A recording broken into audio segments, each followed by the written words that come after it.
Accounts of godlike visitors abound. For example, in the books of the Tibetan Kanchur.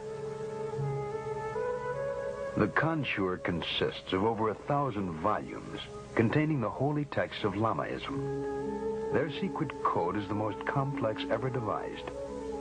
To date, only 1/100th of the Kanchur has been deciphered.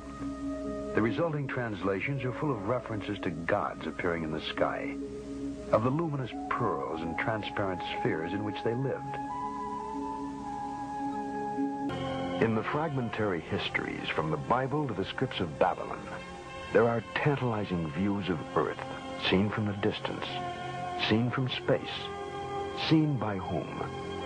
Was it the vision of ancient astronauts communicated to the primitive population of a still young planet Earth?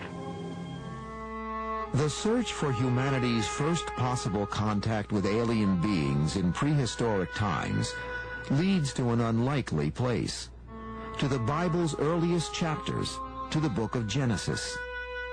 There were giants in the earth in those days, and also after that, when the sons of God came in unto the daughters of men, and they bore children to them. Genesis 6:4. Exactly who were the giants in the earth and the sons of God mentioned in the text? While most English Bibles use the word giants, the original Hebrew word is Nephilim. One translation of the word Nephilim is the men who came down, or those who came down, meaning those who came down from the sky. So it may not mean necessarily that they're physical giants. They could just be something like great heroes that came down from the sky and produced a hybrid race. We're dealing with an issue that I think has potential for being highly controversial, because after all, if you say that Jehovah is an ET, then that changes the basis of Judaism and Christianity in a very fundamental way. For many ancient Christians, the Book of Enoch was essential, yet it was banned from the Christian Bible.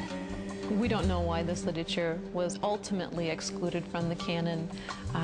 Perhaps it's because of its description of the fall of the rebel angels and their mating with mortals. Perhaps its understanding of the end of time fell out of favor with Jews and Christians. The Book of Enoch begins with a warning to all humanity that a divine judgment has been rendered and a sentence will be imposed.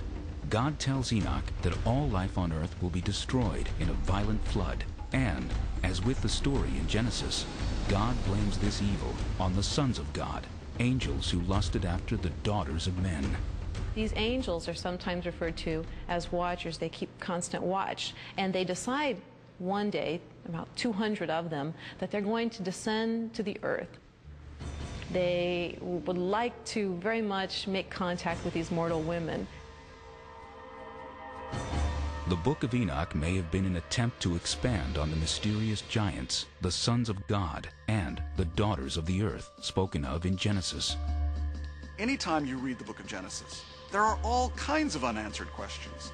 Suddenly, there is this quick few verses at the beginning of the flood story about giants in the land that come from the sons of God mixing with the daughters of the earth. And you stop and think, wait a minute, what's this all about? It's like it went by too fast. And you want to grab it and say, wait a minute, what was this?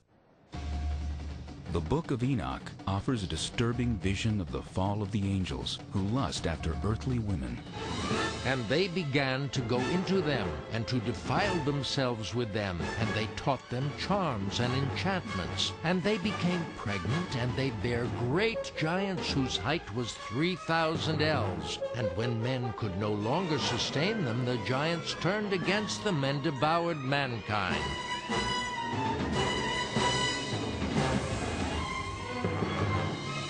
That these angels have crossed over this boundary that they shouldn't have. When they decided to descend upon earth, this unleashed upon the earth all sorts of problems. Not only these giants who are bloodthirsty and violent, but also these angels went on to teach humankind a variety of forbidden crafts. They also taught human beings how to make weapons of war.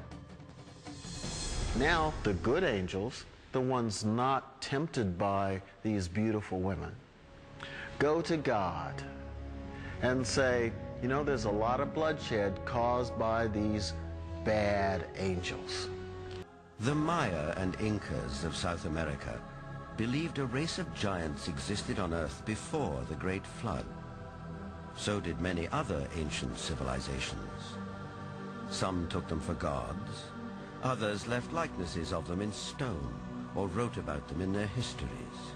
As long as 6,000 years ago, another remarkable civilization evolved.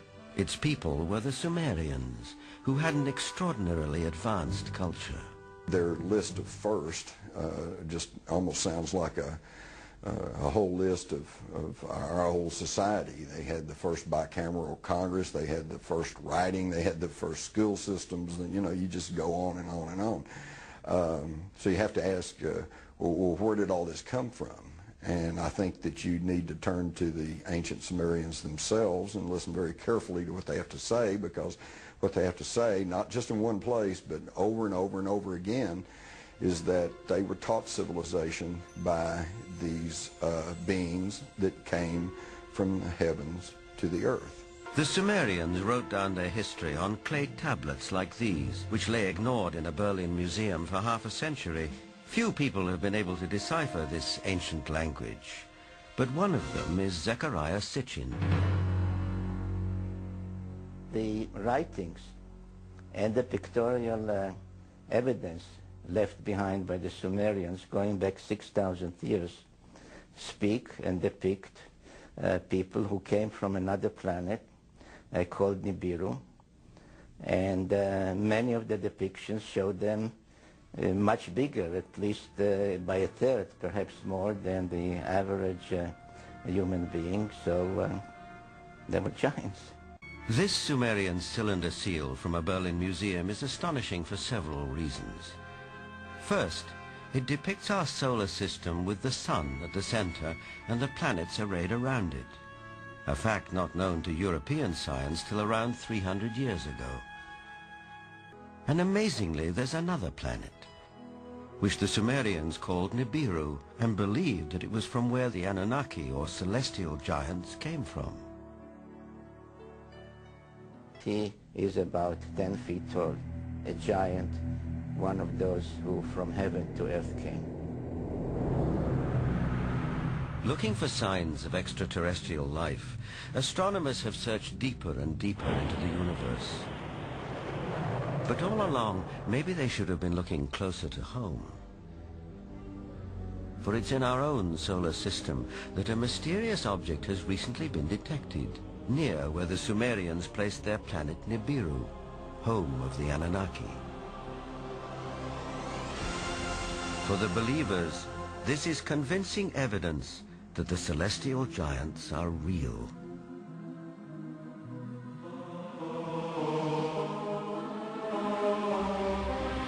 The ancient Sumerian text, just in a very broad overview, basically tell us that more than 400,000 years ago, that these Anunnaki came from space and landed on the earth in the Tigris-Euphrates Valley.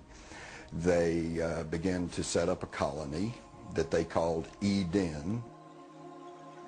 According to Genesis, Eden, or Eden, is where Adam was created from dust and Eve from one of his ribs.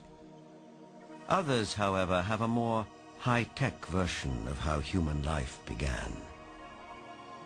In time, needing manpower, needing workers, jumped the gun on evolution using genetic engineering. And they produced a hybrid. Legend has it that when the Anunnaki came back after several thousand years to see how their genetic handiwork had turned out, they found the Earth females irresistibly attractive. That's us? That's us. Basically, the Anunnaki said in their writings that the Sumerians left behind, we shall make the Adamu. They called their slave servant Adamu plural, which comes down to us in the Bible as the Adam. We shall make the Adamu in our own image, after our own likeness, word for word in the Bible, and they did that. So no, we look like... that we, the modern race of people, were genetically engineered by this superhuman race of aliens that came from other planets. And that we look like them. In the cylinder seals that we have, the 5,000 or so cylinder seals that we have out of the Sumerian culture, depicting gods and humans on the same cylinder seal at the same time, they always look the same.